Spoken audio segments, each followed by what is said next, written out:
The wedding wasn't even over, and you were already cheating. Rain hammered the windshield as I pulled up to the curb outside Meridian Club.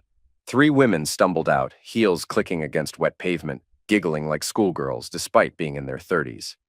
They didn't recognize me through the privacy glass, just another faceless driver in a black town car. God, I can't believe Serena's actually marrying him, the blonde one said as she slid into the back seat. Jessica Thorne, I knew from the booking. Old money, new attitude. Tell me about it, said the brunette Roxy Banks. A driver, like, what does he even make, 40 grand? The third one, Ashley Kim, pulled the door shut. My gardener probably makes more.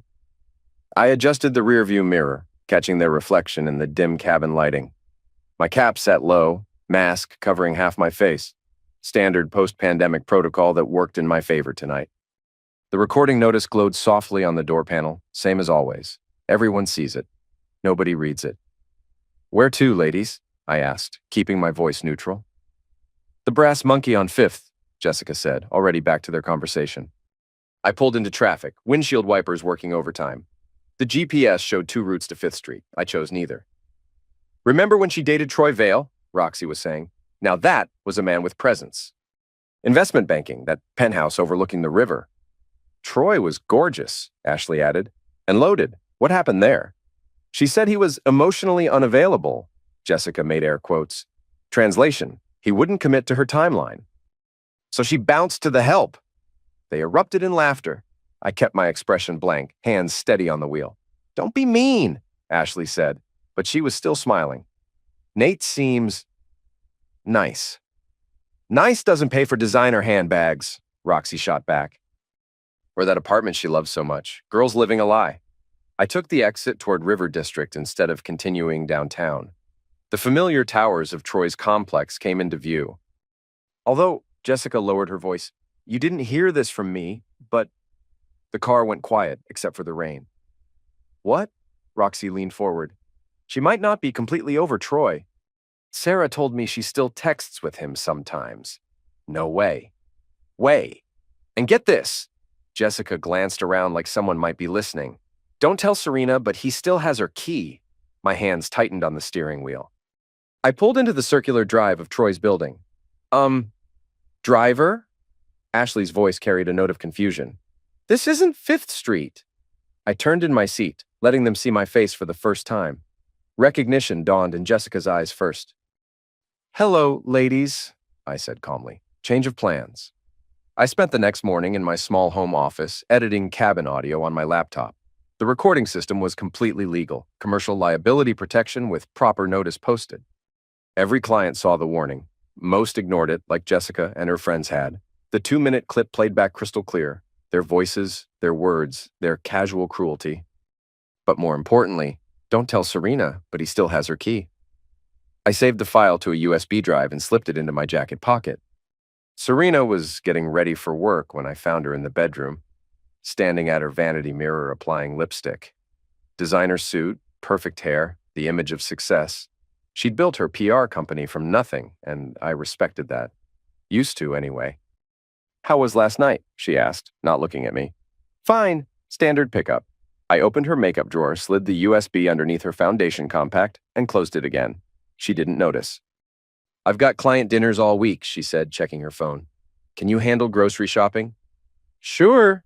She kissed my cheek, routine, mechanical, and headed for the door. Her heels clicked down the hallway, same rhythm as her friends had on the wet pavement. That evening, I was changing into my work clothes when I heard her scream from the bedroom. Nate, get in here. Now. I found her sitting on the bed, laptop open, USB drive in her hand. Her face was pale, eyes wild. What the heck is this? Audio from last night's ride. You recorded them? It's posted on the door, Serena. Standard procedure. She stood up, shaking. They're my friends. Are they? She played the file again, and I watched her flinch at every word. The part about Troy's key hit hardest. This is illegal, she said finally. Check with your lawyer. Commercial vehicle, posted notice, liability protection, completely above board. You can't use this. I adjusted my cap, grabbed my keys. I haven't used it, yet. What's that supposed to mean? I paused at the bedroom door. Next time you talk about me, check who's listening. Jace Feller met me at the diner on Route 9, same booth we'd claimed in high school 20 years ago. He ran a legitimate telematics business now, GPS tracking, fleet management, route optimization for corporate clients. You look like heck, he said, sliding into the worn vinyl seat. Thanks. I need a favor. When don't you? I pulled out my phone, showed him a list of names. I need to know their patterns. Where they go, when they go, who they ride with. Jace raised an eyebrow. These Serena's friends? Some of them? And you want this information why? Knowledge is power. He looked at the list again. This isn't illegal, is it? Because my business... Nothing illegal, just public information. Social media posts, ride bookings, stuff people volunteer when they schedule through the apps. Jace nodded slowly. I can pull location tags from public posts, cross-reference with ride-share patterns, but Nate... What? Be careful. Whatever you're planning. 3 days later, he texted me a detailed report. Jessica Thorne. Regular Thursday nights at Meridian Club, always booked rides home. Roxy Banks, Yoga Tuesdays, client lunches downtown, frequent trips to Troy's neighborhood. Ashley Kim, predictable as clockwork, same routes, same times. But the interesting entry was at the bottom. Ellie Shore, bridesmaid from Serena's best friend's wedding 2 years back. Booked a ride with my company for tonight. I was waiting in the pickup lane when she came out of the office building. Tall, athletic, nervous energy. She got in the back seat and immediately went silent when she saw my reflection in the mirror. You're Nate, she said quietly. And you're Ellie. Her hands fidgeted with her purse strap. Where are we going? I checked the app. Your apartment on Elm Street, right? She nodded, still watching me in the mirror. Relax, I said. I'm just doing my job. But she didn't relax. She knew something. Ellie Shore didn't say another word during the ride to her apartment, but 3 days later, she booked another trip. This time she was drunk. Pick me up at Rosewood Bar, her voice slurred through the phone. I can't drive. I found her leaning against the brick wall outside, mascara smudged, dress wrinkled. She climbed into the back seat and immediately started crying. I'm a terrible person, she said. Why's that? Because I know things. And I never told anyone. I adjusted the mirror to see her better. What kind of things? She fumbled with her phone, scrolling through photos. From the wedding. Rachel's wedding 2 years ago. I remembered it. Serena had been a bridesmaid. I'd watched from the back during the ceremony, then spent the reception making conversation with other plus ones. I was taking pictures all night, Ellie continued. Candid shots, you know. For the bride. She held up her phone, showing me a photo timestamp. 11:47 p.m. Behind the reception tent, partially hidden by white fabric and string lights, 2 figures were kissing. The woman was definitely Serena. I'd recognize that red dress anywhere. The man wasn't me. That's Troy Vale, Ellie whispered. Rachel's cousin brought him as a date. I pulled over, put the car in park. Can I see that? She handed me the phone with shaking fingers. The image was clear, well-lit, unmistakably them. There were 3 more photos in the sequence, all time-stamped within a minute of each other. Rachel begged me to delete them, Ellie said. Said it would ruin the wedding memories, so I told everyone I did. But you didn't. I couldn't. What if someday... She looked at me with red-rimmed eyes. What if someday someone needed to know the truth? I handed her phone back. What do you want to do about it? She was quiet for a long moment, staring at the photos. Then she opened her AirDrop settings. I want to do the right thing, she said, and sent all 4 images to my phone. I drove her home in silence. As she got out, she turned back to me. I'm sorry, Nate. I should have told you sooner. You told me when it mattered. That night, I created a second USB drive. No audio this time, just 4 photos and their timestamps. Serena's company was hosting a client mixer on the rooftop of the Meridian Tower, the same building where her friends had mocked me a week earlier. Ironic how things circle back. I wasn't invited as her husband. I was hired as a contractor, part of the VIP shuttle service for high-end guests. Black car, professional distance, invisible again. The guest list was interesting. I'd studied it for 3 days, cross-referencing names with Jace's data. Most of Serena's social circle would be there, plus potential clients, local business owners, and a few surprise additions. Troy Vale was one of them. I picked him up at his penthouse at 7 sharp. He slid into the back seat wearing a charcoal suit that probably cost more than I made in a month. "Meridian Tower," he said without looking up from his phone. "Yes, sir."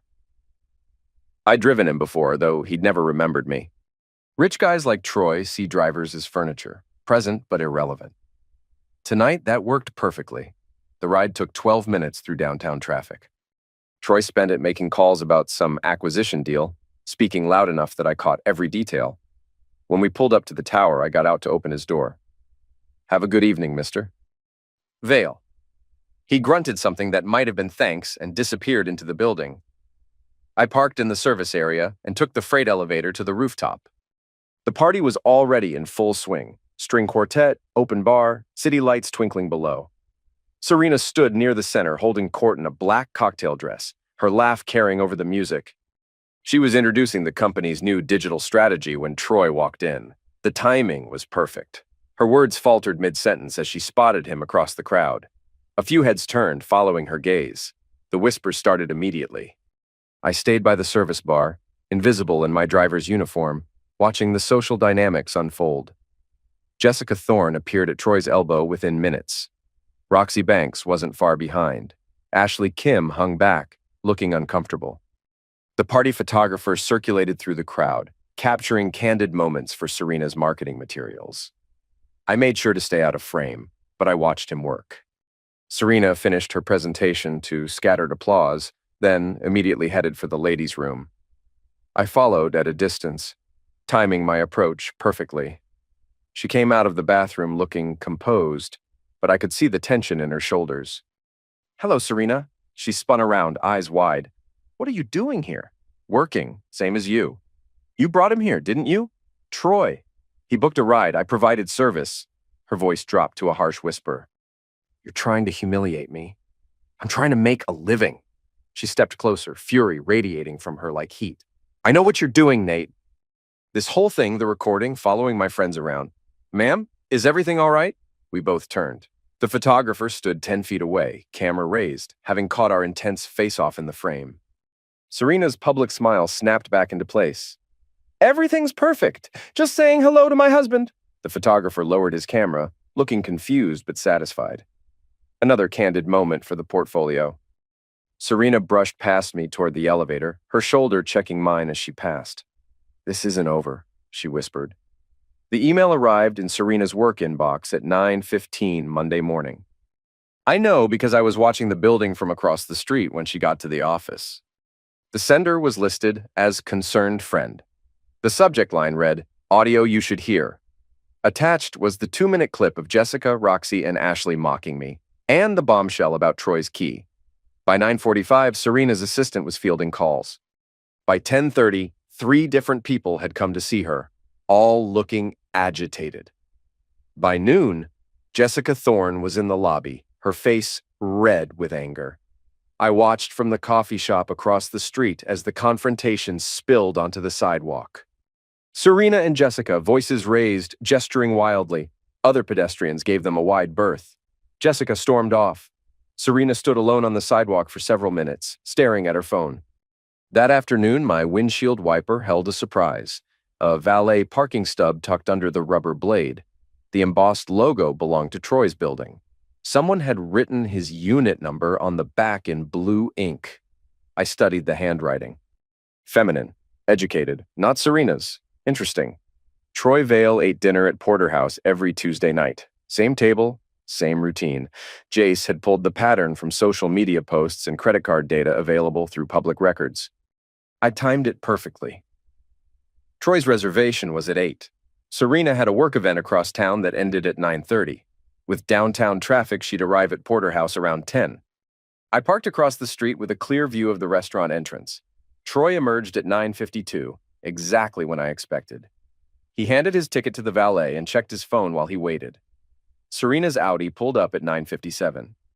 She stepped out wearing the same black dress from the rooftop party, looking every inch the successful businesswoman. The valet took her keys with a smile. She was clearly a regular, too. Troy spotted her immediately. His body language changed, shoulders straightening, that predatory smile spreading across his face. They met on the sidewalk, conversation animated. Familiar, An observer might think it was a chance encounter. The blogger was positioned perfectly. Riley Matthews ran a local society website, always hunting for gossip about Denver's elite. She'd been photographing the restaurant's clientele when Serena and Troy appeared in the same frame. Flash, click, flash again. I stayed in my car, engine off, invisible. Let the pictures tell the story. Let people draw their own conclusions. My phone buzzed with a text from Jace. Strategy session tonight. Roxy's place, open bar. Perfect timing. Loose lips, flowing wine, and Serena's inner circle gathering to plan damage control. Roxy Banks lived in a converted warehouse in the Arts District, all exposed brick and floor-to-ceiling windows. The building's parking garage was private, gated, with assigned spots for residents and guest spaces for visitors. I'd driven for Roxy twice before. She liked my smooth driving style, always requested me specifically through the app. Tonight was no different. She'd booked a pickup from a client dinner, return trip to her building. Take the scenic route, she said as we pulled away from the restaurant. I need to decompress. Rough night? You could say that. Friend drama. I took the long way through downtown, letting her vent about unnamed people and their poor choices in men. When we reached her building, I helped carry her shopping bags from the trunk. Thanks, Nate. You're a lifesaver. I parked in the guest area and killed the engine. The building's design flaw worked in my favor. Sound carried from the third-floor balconies down into the parking garage, especially on quiet nights like this. I rolled down my window and waited. At 10:47, voices drifted down from Roxy's apartment. Female laughter, wine glasses clinking, the sound of a sliding door opening. God, I needed this, Serena's voice slightly slurred. Wine fixes everything, Roxy replied. Well, almost everything. More laughter, then quieter conversation I couldn't make out. I checked my watch. A normal ride would have ended by now, but I had a legitimate pickup scheduled in 20 minutes across town. Nothing suspicious about waiting. Should I just call him? Serena again, louder now. Call who? Ashley Kim's voice joined the conversation. Troy, maybe I should just meet with him. Close the loop properly. Serena, no, that was Jessica. After that reporter saw you two together? It wasn't planned. He just happened to be there.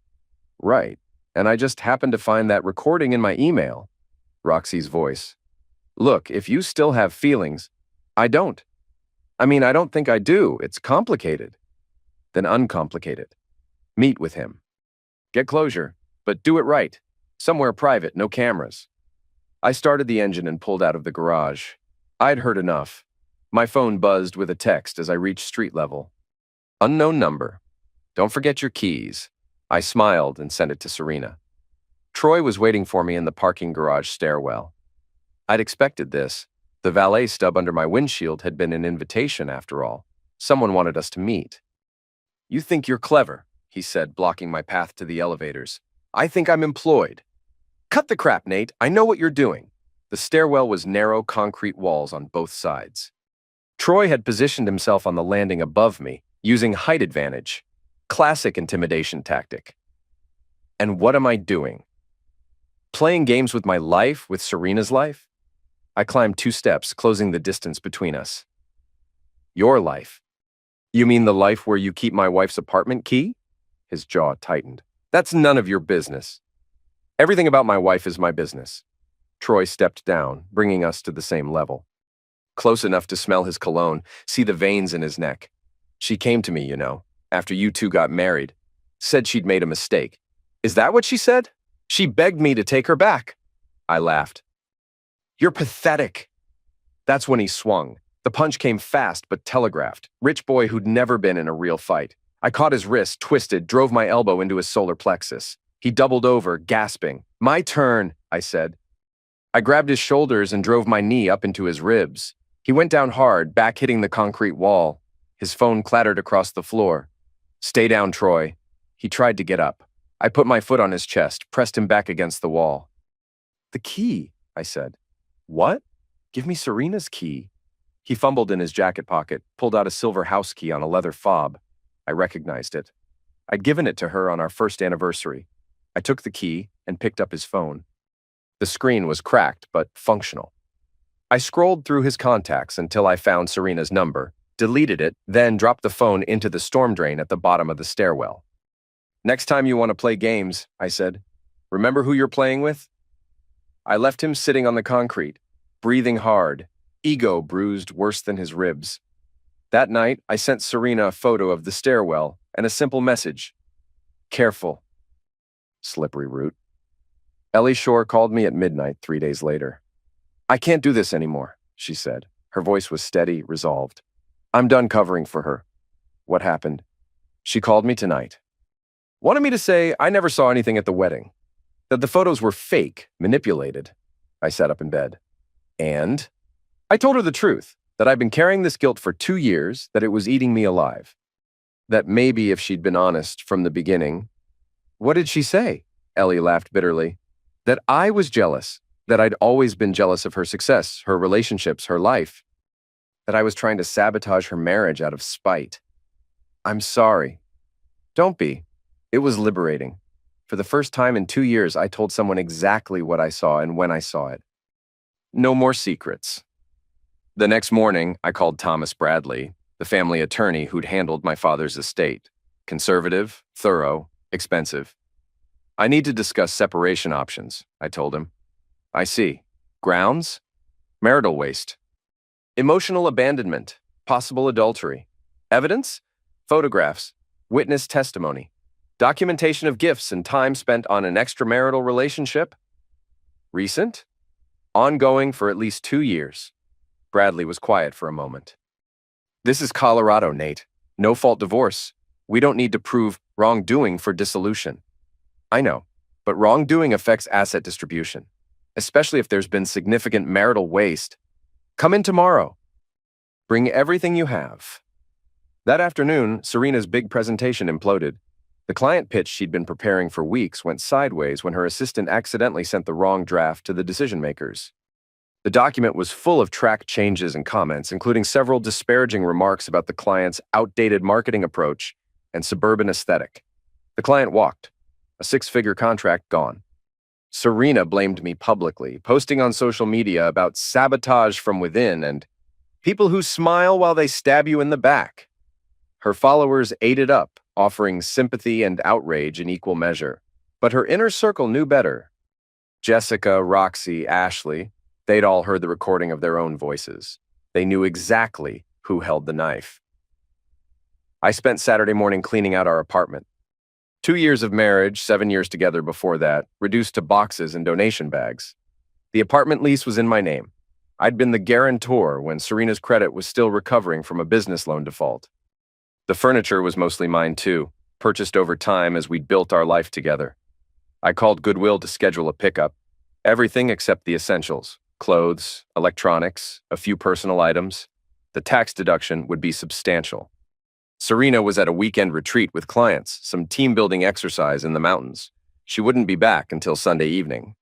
By sunset, the apartment was empty except for one item, a USB drive sitting on the hardwood floor where our bed used to be. The wedding photos, all 4 of them, time-stamped and undeniable. I left my key on the kitchen counter and drove to the extended stay hotel I'd booked across town. Clean, anonymous, temporary. My phone rang at 8:23 p.m. What have you done? Serena's voice was raw with tears. Moved out. You can't just... The apartment. Check the lease, my name, my signature, my responsibility. Where am I supposed to live? That's not my problem anymore. Nate, please. We can work this out. Whatever you think happened, I know what happened. The question is whether you're finally ready to be honest about it. Silence. Then, the USB drive. Where did you get those pictures? Does it matter? They're fake. Photoshopped. No, they're not. How can you be sure? Because I trust my source more than I trust you. She hung up. The storm hit Denver like a sledgehammer, turning the interstate into a hydroplaning nightmare. I was returning Serena's laptop bag. She'd left it in my car months ago, and I'd found it while packing. Professional courtesy, nothing more. I pulled up to her new apartment building, a generic complex in the suburbs where she'd moved after losing our place. The bag was waterproof, expensive leather, the kind of thing she bought to project success. I left it by her door with a typed letter. Formal separation agreement, asset division, no contest terms, clean, legal, final. That's when I saw the headlights in my mirror. Troy's BMW, black as the night, pulling out of the visitor parking section. He'd been waiting. I got back in my car and pulled onto the main road. He followed. The surface streets were manageable, but when I merged onto I-25, the game changed. Rain turned asphalt into glass. Visibility dropped to maybe 50 yards. Troy accelerated, pulling alongside me in the left lane. He had his window down despite the downpour, yelling something I couldn't hear over the storm.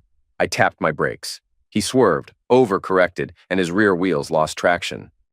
The BMW spun sideways, tires screaming on wet pavement. Training kicked in. 5 years of defensive driving courses, hazardous condition protocols, emergency response procedures. I steered into the skid zone, giving him space to recover. He didn't. The BMW completed a full rotation before sliding backward into the guardrail with a metal-on-metal shriek that cut through the rain. Steam rose from his crumpled hood. I pulled over on the shoulder, hazards flashing, and jogged back through the storm. Troy was conscious but dazed, airbag deflated across his lap. "Can you move?" I asked. He nodded, fumbling with his seatbelt. "Good, then listen carefully. This ends now. No more following me, no more games, no more contact with my wife. Are we clear?"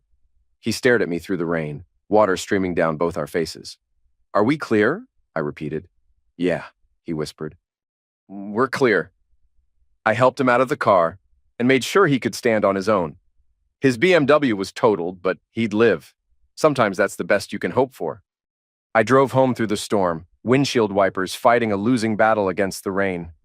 In my rearview mirror, Troy's headlights faded into the darkness.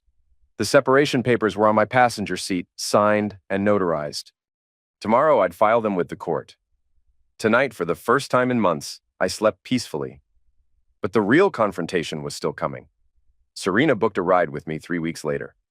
The irony wasn't lost on either of us. She needed professional transportation to our final meeting, and I was the best driver she knew. I picked her up at her office building. She slid into the back seat wearing a navy suit that had seen better days, her usual confidence replaced by something harder to define. "Where are we going?" she asked. "Somewhere we can talk." The Riverside lot was empty except for a few delivery trucks and the distant sound of highway traffic. I parked facing the water, city lights reflecting on the dark surface. "Here's good," I said. I reached for the car's entertainment system and queued up the audio files I'd prepared. Not one recording, but a sequence, a timeline. Serena's friends mocking me, discussing my income, laughing about her downgrade from Troy. Then, the balcony conversation from Roxy's apartment, Serena wondering if she should meet with Troy to close loops. Finally, the wedding photos accompanied by Ellie's recorded testimony about what she'd witnessed and why she'd stayed silent. I let it play without commentary. Serena sat in the back seat, watching my reflection in the rearview mirror, her face cycling through recognition, anger, and something that might have been shame. When the audio ended, the car was silent except for the rain starting to tap against the roof. "Satisfied?" she asked. "Getting there. What do you want, Nate? An apology? Begging?" Tears. "I want the truth." She laughed, but there was no humor in it. "Which truth? That I missed Troy? That I was unhappy? That I made mistakes? All of it. Fine. Yes, I missed him. Yes, I wondered what would have happened if I'd made different choices. And yes, I kept his key because some part of me wasn't ready to let go." I turned in my seat to face her directly. "And the wedding?" Her composure cracked slightly. "That was complicated." "Not complicated, simple. You kissed your ex-boyfriend at your best friend's wedding while I was sitting 50 feet away.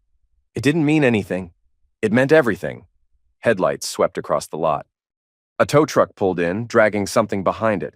As it got closer, I recognized the vehicle on the flatbed, Troy's BMW still crumpled from our highway encounter. Serena saw it too. Her face went pale. "What is this?" The tow truck driver got out, clipboard in hand. Jace Feller emerged from the passenger side, giving me a subtle nod. He'd arranged this through his network, a legitimate repo for Troy's unpaid parking tickets. Perfectly legal, perfectly timed. "Just returning property to its rightful owner," I said. The BMW was lowered onto the pavement with a mechanical whine. The driver climbed down from Troy's damaged car, looking around the empty lot with confusion. "This the right address?" he called out. "Close enough," I replied. That's when Troy himself appeared, jogging across the lot from a taxi that had just dropped him off. He stopped short when he saw Serena in my back seat. "What the heck is this?" he demanded. A conversation, I said calmly. He approached the car, anger radiating from every step. Serena, get out of there. She didn't move. Serena, she's exactly where she needs to be, I said. In the passenger seat. Troy reached for the car door handle. I was already moving. I stepped out into the rain, positioning myself between him and the car. The wet pavement reflected the streetlights, making everything look like an oil painting. Back off, I said quietly. This is insane, Nate. Whatever point you're trying to make. The point is already made. He looked past me at Serena, still sitting in the back seat. Are you going to let him do this to us? There is no us, she said through the open window. Bullcrap. Tell him about last week. Tell him about the hotel. My blood turned to ice. What hotel? Serena closed her eyes. Troy, don't. The Marriott downtown, room 1247. Tell him how you came to me, how you said you'd made a mistake marrying him. I looked back at Serena. Her silence was answer enough. Troy smiled, sensing victory. Tell him how you... I hit him before he could finish the sentence. Not a wild swing, not an emotional outburst, a precise right cross that connected with his jaw and sent him staggering backward toward the water. He caught his balance at the edge, rain streaming down his face, and came back swinging. This time I was ready. I caught his arm, used his momentum against him, and threw him to the wet pavement. He rolled, came up spitting mud and river water. Stay down, I warned. He didn't listen. He charged, head down like a linebacker. I sidestepped and drove my knee into his ribs as he passed. He went down hard, gasping. The fight went out of him then. He lay on the concrete, breathing heavily, staring up at the night sky. I loved her first, he whispered. No, I said. You had her first. There's a difference. I reached down and grabbed his jacket, hauled him to his feet. For a moment, I considered letting him fall backward into the river. It would be easy. An accident. Rain, slippery surfaces, poor visibility. Instead, I dragged him to the curb and sat him down next to his ruined car. It's over, I told him. All of it. Sirens echoed in the distance, growing louder. Not for us. A highway accident from the storm, emergency vehicles racing past on the interstate above. But the sound was a reminder that time was running short. I walked back to the car, leaving Troy sitting in the rain beside his destroyed BMW. Serena was still in the back seat, staring at her hands. The hotel, I said through the open door. How long? It doesn't matter now. It matters to me. She looked up, tears mixing with raindrops on her face. 3 months, maybe 4. It started after you, after the recording. So this is my fault? No, it's mine, all of it. She wiped her eyes with the back of her hand. I was angry, confused. I needed someone who understood me. And Troy understood you? He told me what I wanted to hear. I got back in the driver's seat, started the engine. The heater kicked in, fighting against the dampness that had seeped into everything.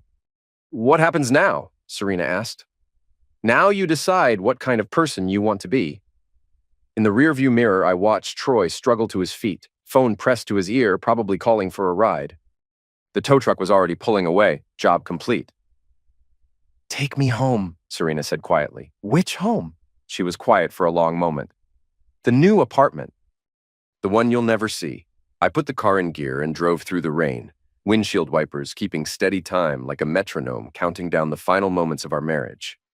We pulled up to Serena's apartment complex as the storm began to ease. The rain had softened to a drizzle, streetlights creating halos in the mist. I reached into my jacket and pulled out the separation agreement, signed, notarized, legally binding. 7 pages that reduced 9 years together to asset divisions and custody arrangements for items we'd never shared. This covers everything, I said, handing it to her. The apartment lease termination, furniture distribution, joint account closures. She scanned the pages with the practiced eye of someone who'd reviewed countless contracts in her PR career. You're keeping the house? She meant the small rental property I'd inherited from my grandfather, the one we'd never lived in together. It was never marital property. And the car? Business asset. Fleet vehicle? She nodded, understanding the legal distinctions even as they stripped away the life we'd built. The savings account? Split proportional to contributions. Your business earnings stay yours. My driving income stays mine. Marital waste? I met her eyes in the rearview mirror. Documented. Hotel receipts, restaurant charges, gifts purchased with joint funds for someone outside the marriage? Her face hardened. You've been tracking me. I've been protecting myself. She signed each page with sharp, angry strokes, then handed the papers back to me. Anything else? She asked. I reached into my other jacket pocket and pulled out a USB drive. Different from the others, older, more worn. I placed it in her palm. That's everything, I said. Audio recordings, photographs, witness statements, financial records. Every piece of evidence I collected over the past 6 months. She stared at the small device. Why are you giving this to me? Because I don't need it anymore. What's to stop me from destroying it? Nothing. It's yours now. Do whatever you want with it. She closed her fingers around the USB drive and got out of the car. I watched her walk toward the apartment building, shoulders straight despite everything that had happened. At the entrance, she turned back. Nate? Yeah? Were we ever happy? Really happy? I considered the question, thought about the early years, the laughter, the plans we'd made together. I said finally. She nodded once and disappeared into the building. I sat in the parking lot for several minutes after she was gone, engine idling, heater running. The rain had stopped completely, leaving the world washed clean and gleaming under the streetlights. The passenger seat held another USB drive, identical to the one I'd just given Serena, but containing the real files. The complete archive of her betrayal, Troy's manipulation, her friend's casual cruelty. Everything documented, time-stamped, legally obtained. I didn't need it anymore, but I kept it anyway. Not for revenge, that was finished. For remembering. For the next time someone tried to make me feel small. My phone buzzed with a text from Jace. Beer tomorrow? I typed back, sure, I'm buying. Another text, this one from an unknown number. Driver available? Need pickup at 10 p.m. Business as usual. The city was full of people who needed rides, who needed someone reliable behind the wheel, someone they could trust to get them where they were going safely. I pulled out of the parking lot and onto the main road. The streets were slick but manageable, the storm having passed through like a cleansing wave. In the rearview mirror, Serena's apartment building grew smaller until it disappeared entirely. I drove toward downtown, radio off, focused on the road ahead. Somewhere in the city, someone needed a driver, someone who would listen without judgment, who would take them exactly where they asked to go, no detours, no ulterior motives. Just professional service from someone who understood the value of being reliable. The engine note was steady, confident, carrying me forward into whatever came next.